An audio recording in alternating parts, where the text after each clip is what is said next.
In 1939, the first electric toothbrush was developed in Scotland. It wasn't in the open market until 1960, but in 1961, General Electric marketed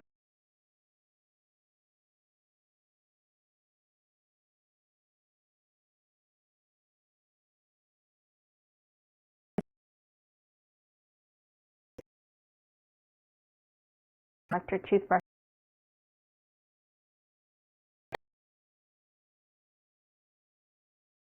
to the wall, or that are battery operated, that either are circular in motion or oscillate back and forth. But they were created early on, but as time went on, they made themselves better. They became rechargeable by just putting them on a charger, put them overnight, and they last for about 2.5 weeks just on that one charge, or battery operated, which everybody has batteries just laying around. So it's really interesting how long they develop them to even make them better.